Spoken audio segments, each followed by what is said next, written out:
இன்றைக்கி பார்த்திங்கன்னா வீட்டிலேயே நம்ம வந்து எப்படி ஈஸியாக ஒரு மொறுமொறுன்னு ஒரு மெதுவடை ஒரு ஈவினிங் ஸ்நாக்ஸ் செய்கிறது அப்படின்னு பார்க்க போகிறோம். இதுக்கு தேவையானது பார்த்திங்கன்னா உளுந்து நல்லா ஊற வச்சு இது மாட்டம் எடுத்துக்கிறேங்க. அரைக்கிற அளவுக்கு நம்ம வீட்டில் கொஞ்சமாக அடிக்கடி செஞ்சு சாப்பிட்லாம். அதனால் ஒரு மிக்ஸி சாரில் இதை வச்சு நல்லா மாவாக ஆட்டி எடுத்துக்கிறேன்னு அரைச்சி எடுத்துக்கிறேண்ணே. இதை பாருங்கள், இது மாட்டம் உளுந்து இப்படி இருக்கணும். நல்லா இது வந்து நம்ம வீட்டில் செஞ்சு சாப்பிடும்போது நல்லா டேஸ்ட்டாக சுவையாக மொறுமொறுன்னு செஞ்சு சாப்பிட்லாம்.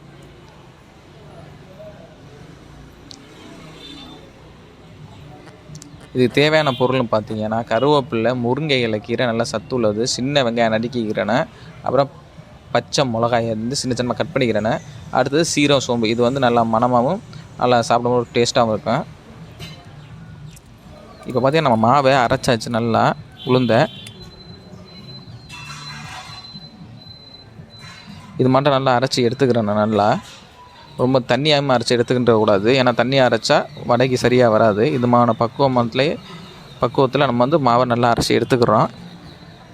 இப்போ இதில் கொஞ்சோண்டு அரிசி மாவு போடுறோம். ஏன்னா இந்த அரிசி மாவு போட்டால் வடை நல்லா மொறுமொறுன்னு நல்லா டேஸ்ட்டாக மணமாக இருக்குது. இந்த அரிசி மாவு போடுறதுனால நல்லா மொறுமொறுன்னு வரும்.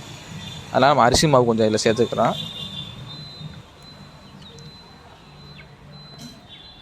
இப்போ இதுக்கு பார்த்திங்கன்னா தேவையான அளவு உப்பு சேர்த்துக்கிறோம்.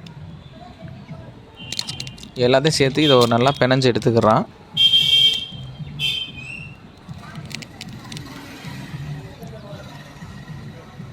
இதில் சேர்க்குற பொருள்னு பார்த்திங்கன்னா இப்போ சின்ன வெங்காயம், கருவேப்பிலை, முருங்கை இலை, சீரகம், சோம்பு இதெல்லாம் சேர்த்துக்கிறோம். சேர்ந்து நல்லா பிணைஞ்சு எடுத்துக்கிறோம்.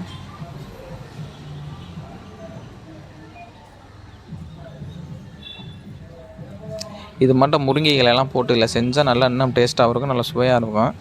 ஏன்னா முருங்கை இலை அதிகமாக இரும்பு சத்து இருக்கிறதுனால இது மட்டும் இதில் நம்ம சேர்த்து செஞ்சு சாப்பிட்டா ரொம்ப நல்லது.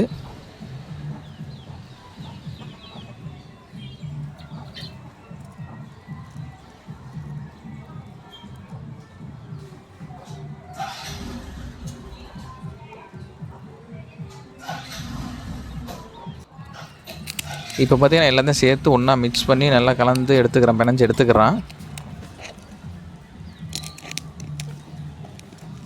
இது மாதிரி பிணைஞ்சு எடுத்தால் நம்ம வடை தட்டத்துக்கு கரெக்டாக எல்லாமே ரெடி ஆயிரும்.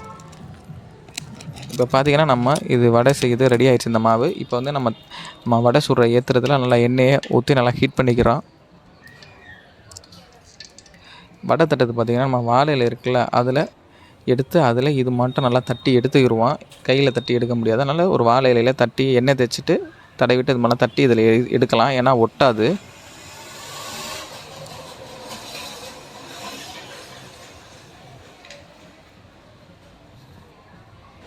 இப்போ பார்த்திங்கன்னா நல்லா எண்ணெய் ஹீட் ஆகிடுச்சு. இப்போ நம்ம தட்டி வச்சுக்க வடையை எண்ணெயில் போட்டு எடுத்துக்கிடுவோம்.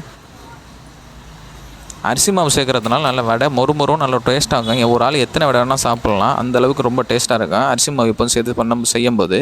இப்போ அதுக்குன்னு வடைக்குன்னு பார்த்திங்கன்னா சட்னி, தேங்காய் சட்னி இல்லை தக்காளி சட்னி, ஏதோ ஒரு சட்னி வச்சு சேர்த்து சாப்பிட்டா ரொம்ப டேஸ்ட்டாக இருக்கும். இப்படி நீங்கள் பண்ணி சாப்பிடும்போது வீட்டில் ரொம்ப ஈஸியாக இருக்கும், உடனே செஞ்சு சாப்பிட்றலாம். இது மாட்டம் வடை ஈவினிங் இல்லை உங்களுக்கு எப்போ சாப்பிட தோணுதோ அது மாதிரி டயத்தில் வீட்டில் நீங்கள் கொஞ்சமாக செஞ்சு சாப்பிடும்போது ரொம்ப டேஸ்ட்டாக இருக்கும். இப்போ பார்த்திங்கன்னா வடை நல்லா வெந்துருச்சு. பாருங்கள், நீங்களே பார்க்கலாம், வடை நல்லா செவக்க கிளம்பிருச்சு. இப்போ நம்ம எடுத்துருவோம். இப்போ நமக்கு தேவையான வடை நமக்கு கிடச்சிருச்சு. இந்த வீடியோ பிடிச்சிருந்தா லைக் பண்ணி ஷேர் பண்ணி மறக்காமல் சப்ஸ்கிரைப் பண்ணிடுங்க.